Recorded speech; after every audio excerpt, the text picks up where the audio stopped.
It's well known that hosting the Olympics nowadays is an expensive business.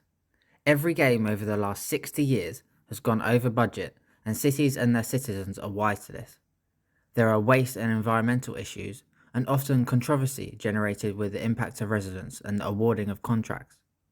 Not to mention the International Olympic Committee, the IOC, keep taking an increased share of the broadcast revenue. The bidding cost alone can be excessive, and the number of bids for both the Summer and Winter Olympics are on a sharp decreasing trend over the past few decades. Chicago spent approximately $70 million on their unsuccessful 2016 Summer Olympics campaign, whilst Istanbul has made 5 bids since 2000, all unsuccessful, totaling a spend of more than $200 million. Naturally, there is an even narrower pool of cities capable of hosting the Winter Olympics, due to its catalogue of snow and skiing slopes.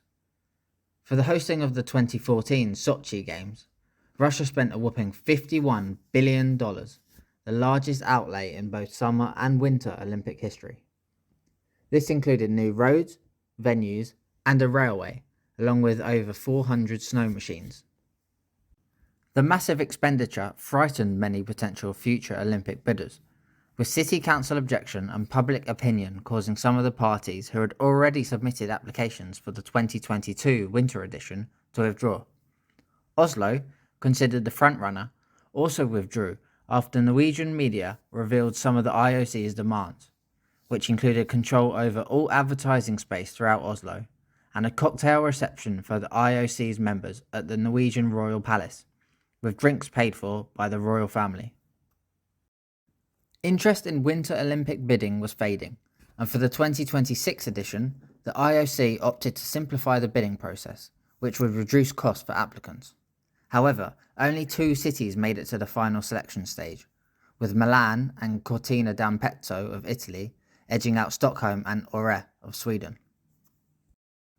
Climate change is also shrinking the list of potential hosts further still, with cities that were previously almost guaranteed to keep snow in February and March now only likely at best.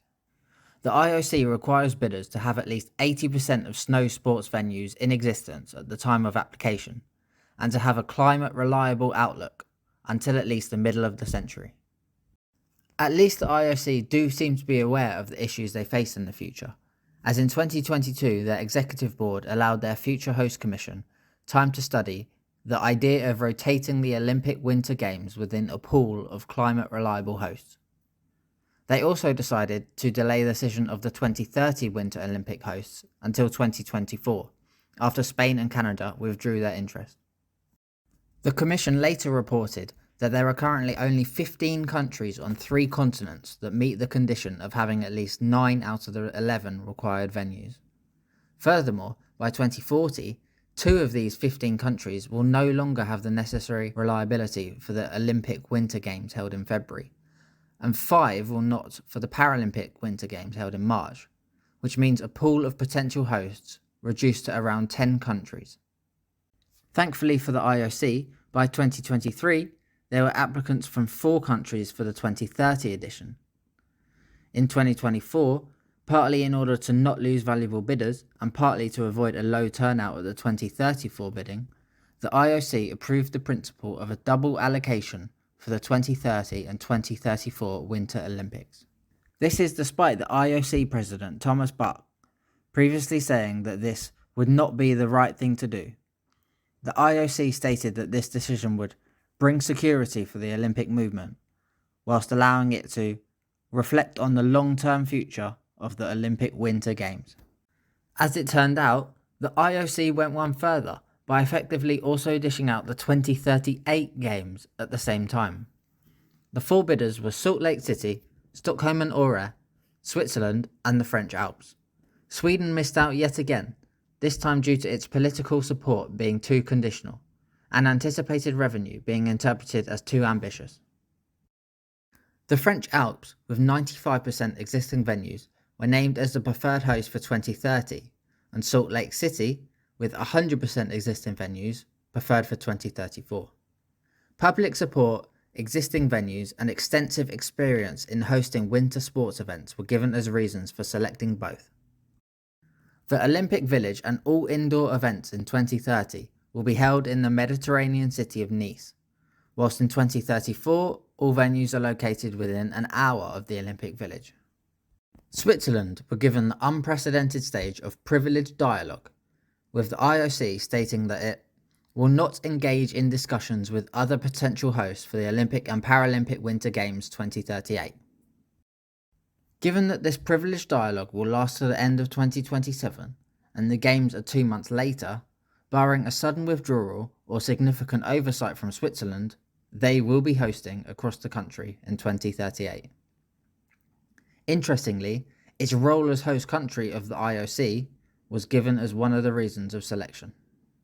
Perhaps this is a reasonable new strategy for the IOC.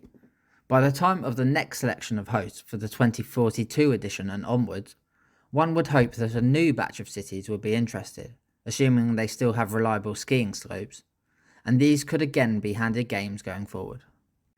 This not only helps the IOC by reducing the quadrennial work for their selection evaluation committees, but is also a boost for applicants, since the success rate is higher, meaning less risk in applying, and there is ample time to prepare for the Games. A similar tale has already happened with the Summer Olympics. Paris and Los Angeles were the only valid bids for the 2024 edition, and the IOC decided to award it to Paris, but also handed out 2028 to LA. Brisbane were awarded 2032 after they were the only city to advance to IOC board approval.